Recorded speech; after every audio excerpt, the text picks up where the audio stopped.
सर्वांच्या चॅरिटेबल ट्रस्टच्या संदर्भाने मी आलो आहे इथे सो दॅट सॉरी माझं मराठी एवढं चांगलं नाही आहे पण I will try to talk in Marathi only. तर ॲक्च्युली आमचा उद्देश एवढा आहे की नॅशनल स्मॉल इंडस्ट्रीज कॉर्पोरेशन हे एक सेंट्रल गव्हर्नमेंट बॉडी आहे आणि आम्ही स्मॉल स्केल इंडस्ट्री ज्या लघु उद्योग आहेत त्यांना आम्ही सपोर्ट करत असतो. आता हे मी ब्रेकअपने सांगतो कारण प्रेझेंटेशन खूप मोठं आहे, असं बघितलं गेलं की खूप आहेत, पोर्टफोलिओ खूप मोठा आहे, पण मी एकदम क्रिस्प सोयीस्कर म्हणून तुम्हाला सांगेन कुठे कुठे कुठल्या कुठल्या स्कीम्स आहेत ज्यांच्याने तुम्ही आमच्याकडनं NSIC कडनं बेनिफिट्स घेऊ शकतात. आम्ही हे 4 कॅटेगरीज केल्या आहेत. NSIC हे आमचं हेड ऑफिस ओखलामध्ये दिल्लीमध्ये आहे आणि आमचं मेजर फोकस जे आहे स्मॉल स्केल इंडस्ट्रीला मार्केटिंगच्या बेनिफिट्स देण्यासाठी. तर आमच्याकडे बेनिफिट्स असे आहेत की जे ऑलरेडी एक्झिस्टिंग बिझनेसमन आहात तर त्यांना कधी कधी काय होतं की गव्हर्नमेंटमध्ये टेंडर पार्टिसिपेट करण्यासाठी किंवा गव्हर्नमेंटच्या ऑर्डर्स घेण्यासाठी आम्ही सर्टिफिकेट इश्यू करतो. जसं तुम्ही मार्केटिंग बघाल तर आमचं प्राईम फोकस जे आहे मार्केटिंग साईड आहे. त्याच्यामध्ये तुम्हाला जस्ट दाखवतो, त्याच्यामध्ये 5 कॅटेगरीज आम्ही डिवाइड केला आहे. मी लाईनशी सांगतो तुम्हाला so that you can relate your self for your business. त्यानंतर मी इवन जे एस्पायरिंग एंटरप्रिनर्स आहेत ज्यांना एंटरप्रिनरशिप डेव्हलप करायचं आहे, ज्यांना सुरुवात करायचं आहे त्यांच्याकडे पण येईन मी. पण आता सध्या मी तुम्हाला जे एक्झिस्टिंग बिझनेसमन आहे त्या संदर्भात सांगतो.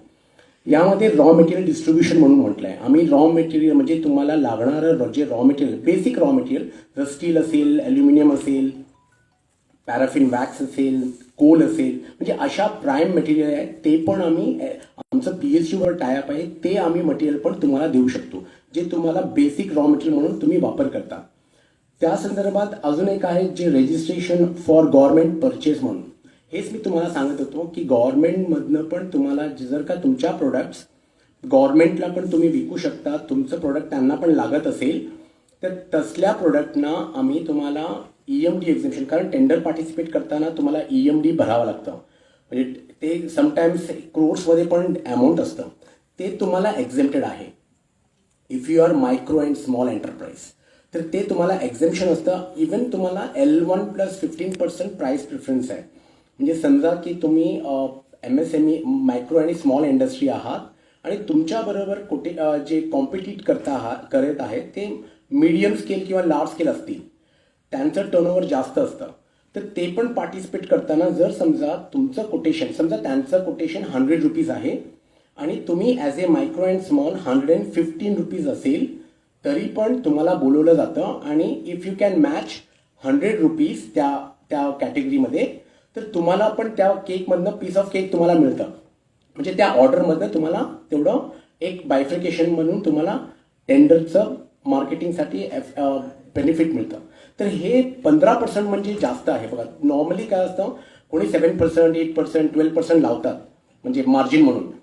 इवन 15% असेल तरी पण तुम्हाला बोलवलं जातं आणि तुम्हाला ते ऑर्डरमधनं ॲटलिस्ट तुमच्या कॅपॅसिटी प्रकारे तुम्हाला दिलं जातं. तर हे तुम्हाला बेनिफिट आहे ॲज फार एज गव्हर्नमेंट सप्लायजसाठी. तर ह्याच्यावर मला जरा जास्त सांगायचं होतं, कारण काय की नॉर्मली आपलं हे असतं की आपण बिझनेस सुरुवात केली आहे पण आपल्याला मार्केटिंग करण्यासाठी सोयीच पाहिजे, म्हणजे तुम्हाला ऑपॉर्च्युनिटीज पाहिजे असतात. त्यामध्ये गव्हर्नमेंटला जर का तुम्ही सप्लाय करू शकता आणि तुमचं product is applicable to government body then you should always apply for this. ह्याच्यासाठी फॉर्म्स असतात जे मंजुषा मॅडमकडे पण आम्ही देऊन ठेवतो. जर कोणालाही बिझनेसमन आहात, ऑलरेडी एस्टॅब्लिश्ड आहात आणि सध्या समजा आत्ता सुरुवात केली असेल तरी, जरी समजा आत्ता केलात, कालच केलात तुम्ही, तरी पण तुम्हाला 5 lakhs वरचं टेंडरसाठी तुम्हाला एक्झेम्पशन आहे. तर हे बेनिफिट तुम्ही नक्कीच तुम्ही घ्यावं अशी आमची अपेक्षा आहे. थर्ड पॉईंट आहे कन्सोर्शिया अँड टेंडर मार्केटिंग. हे पण इंटरलिंक्ड आहे. जसं मी सांगितलं तुम्हाला की टेंडर्स गव्हर्नमेंट टेंडरमध्ये पार्टिसिपेट केल्यानंतर तुम्हाला टेंडर लागतं. आता ह्याच्यामध्ये काय आहे कन्सोर्शिया अँड टेंडर मार्केटिंगमध्ये की आम्ही as NSIC we represent you as an MSME आणि तुमच्यातर्फे आम्ही त्या बिडमध्ये कॉम्पीट करतो. म्हणजे तुम्हाला NSICचं नाव देऊन आम्ही तुमच्या तर्फे बिड करू शकतो. हे पण तुम्हाला ते प्रोव्हिजन आहे.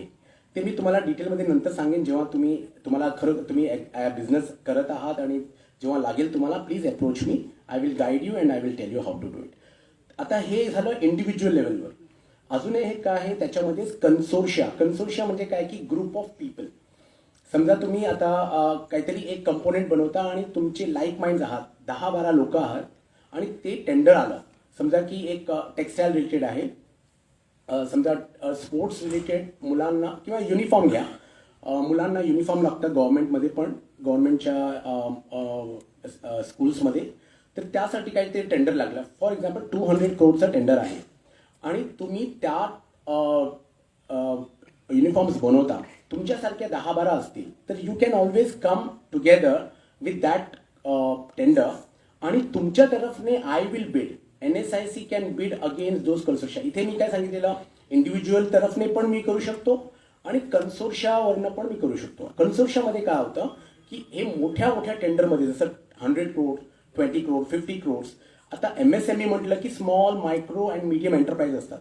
ह्यांना काय टर्नओव्हर खूप कमी असतात. कोणाकोणाचं 50 lakhs असेल, 5 lakhs असेल, कोणाकोणाचं 50 lakhs 1 crore असेल, 2 crores, 5 crores, किती असू शकतो. पण you can't take that tender of 50 crores.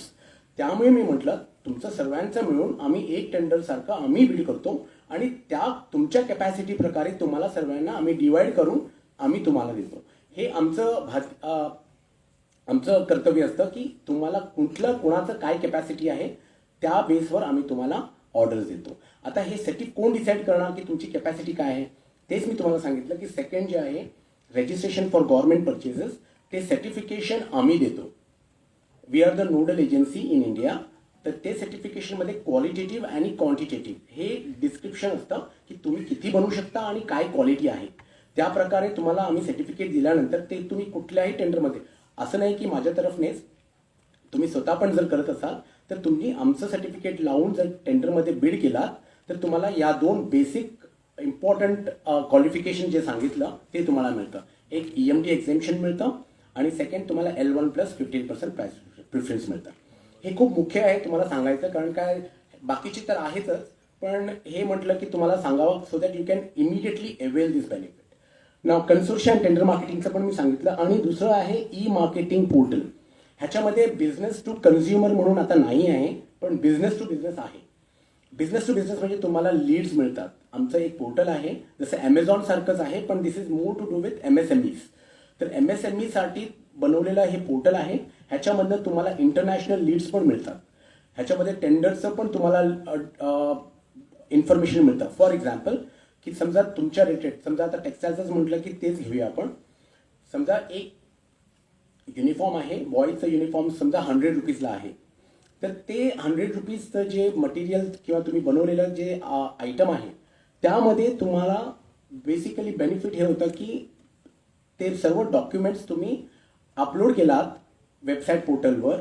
तर त्यामुळे तुम्हाला काय होतं की मार्केट, आता समजा काही टेंडर आलं आणि कोणाचं L1, कोणाला ते टेंडर मिळालं, कितीने ते विकलं गेलं. फॉर एक्झाम्पल L1 म्हटलं मी, जसं की 100 रुपीजचं कोणी कोट केलं आणि त्याला 100 रुपीजमध्ये मिळालं. आता तुम्ही कधी टेंडर पार्टिसिपेट केलं नाही, तुम्हाला कळतं कोण कोण पार्टिसिपेट केलेलं आहे, कितीला गेलं आहे आणि एक युनिफॉर्म जे दिलं ते बॉयचं असेल किंवा गर्ल्सचं असेल, कितीला गेलं आहे ते अमाऊंट. त्यामुळे तुम्हाला काय होतं की नेक्स्ट इयर जेव्हा तुम्ही टेंडरमध्ये पार्टिसिपेट कराल तर तुम्हाला एक क्लॅरिटी असते की मी कोट केलं तर कितीला कोट केलं पाहिजे. तर त्यामध्ये success rate, probability of success जरा जास्त होतं तुम्हाला. तर हे तुम्हाला E-मार्केटिंग ह्याच्यामध्ये खूप ब्रॉड आहे. त्याच्यामध्ये तुमचे आयटम्स पण, आता तुम्हाला जस्ट सांगतो की SC/ST जे हे पेंटिंग असतात ना, वारली पेंटिंग, आम्ही त्यांच्याकडे